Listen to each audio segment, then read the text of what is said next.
Alors, parlons du paradoxe Thibaut InShape. Comment est-ce que le nouveau numéro 1 d'YouTube en France a réussi à bâtir un empire financier avec une stratégie que ses concurrents jugent sans aucune valeur? On va plonger dans une histoire de chiffres, de stratégie et d'une vision du business qui, vous allez voir, remet pas mal de choses en question. Ok, retour en arrière, mais pas si loin que ça. Mai 2024. Là, c'est un véritable tremblement de terre sur le YouTube français. Thibaut InShape dépasse Squeezie et devient le créateur le plus suivi du pays. Aujourd'hui, on parle de plus de 26 millions d'abonnés. C'est une ascension fulgurante qui a vraiment pris tout le monde de court. Mais évidemment, un tel succès, ça ne plaît pas à tout le monde. Loin de là. Chez les créateurs historiques, les anciens, la critique est même assez virulente. En gros, de quoi on l'accuse? On dit que sa croissance ne vient pas de la qualité de son contenu, non. Elle viendrait de l'exploitation d'une sorte de faille de la plateforme, les fameux YouTube Shorts.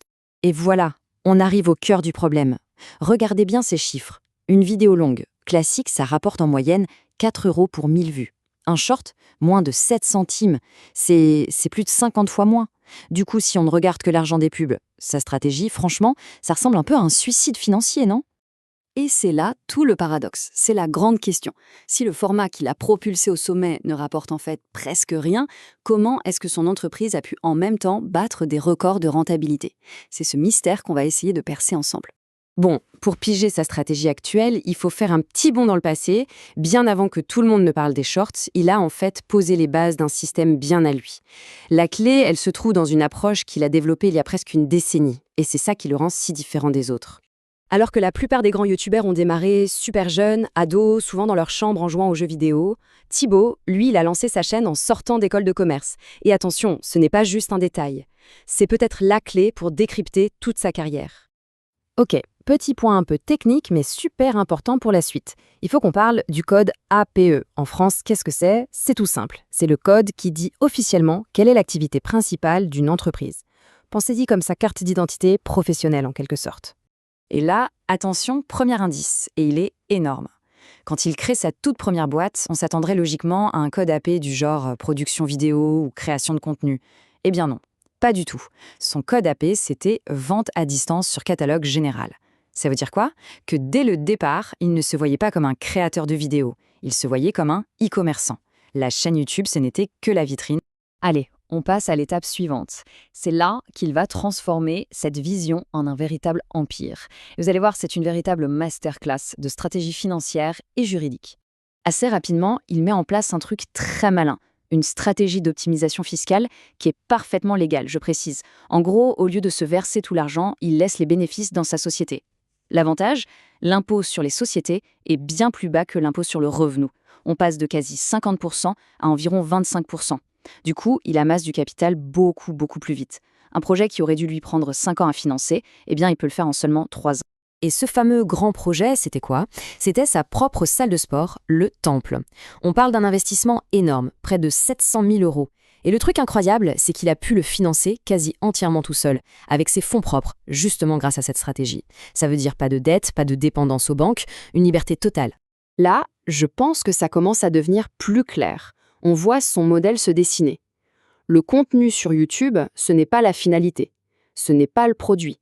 C'est le carburant. C'est le moteur marketing qui fait tourner tout un écosystème commercial bien plus grand derrière. Et il faut bien comprendre que, bien avant toute cette histoire de shorts, ses sources de revenus étaient déjà super diversifiées. Les pubs YouTube, l'AdSense, c'était déjà juste une petite part du gâteau. Il avait déjà construit un véritable écosystème où tout est lié, où tout se nourrit. Les vues sur YouTube amènent des ventes de vêtements, qui génèrent des commissions, qui ramènent des gens à sa salle de sport. C'est un cercle vertueux. La transformation est spectaculaire en fait.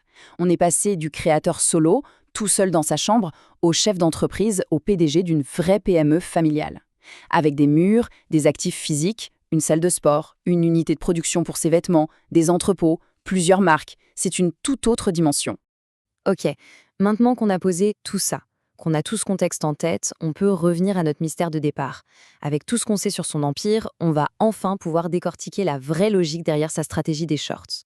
D'abord, soyons honnêtes, les critiques ont raison sur un point. Leurs observations sont factuelles. Regardez, les vues sur ces vidéos longues, donc celles qui payent bien en pub, elles étaient en chute libre.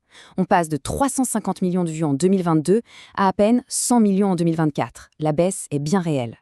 Mais, Regardez ce qui se passe en même temps sur les shorts. Pendant que les vidéos longues s'effondrent, les shorts, eux, explosent littéralement. On passe de 150 millions à plus de 11 milliards de vues. C'est juste astronomique, il n'y a pas d'autre mot. Alors la question logique, c'est quel impact ça a eu sur ses revenus pub YouTube? Et c'est là que le paradoxe devient encore plus fou. Malgré ces milliards de vues en plus, ces revenus AdSense ont stagné. Ils ont même un peu baissé. On passe de 1,5 million à environ 1,3 million. À ce moment-là, on pourrait se dire que les critiques avaient totalement raison. Et voilà, c'est ici que tout s'éclaire. Le moment où on résout le paradoxe. Regardez les bénéfices nets de son entreprise, alors que ses revenus publicitaires YouTube stagnaient. Le profit de sa boîte, lui, a explosé. Il a atteint un record historique à 880 000 €. Conclusion, la stratégie des shorts, d'un point de vue business, c'est un succès total, retentissant. La solution, elle est donc là, sous nos yeux. Il ne cherche absolument pas à gagner de l'argent avec les pubs sur les shorts. Ce n'est pas le but. Ces milliards de vues, ce n'est pas le produit final. C'est son canal de pub personnel. Chaque short, c'est ni plus ni moins qu'une publicité gratuite vue par des millions de gens dans le monde entier pour ses propres marques et ses propres boutiques. Alors, au final, comment doit-on le percevoir, Thibaut InShape? Est-ce que c'est un créateur qui a sacrifié la qualité de son contenu pour faire des chiffres, ou est-ce que c'est un entrepreneur qui a simplement compris les règles du jeu bien avant tout le monde?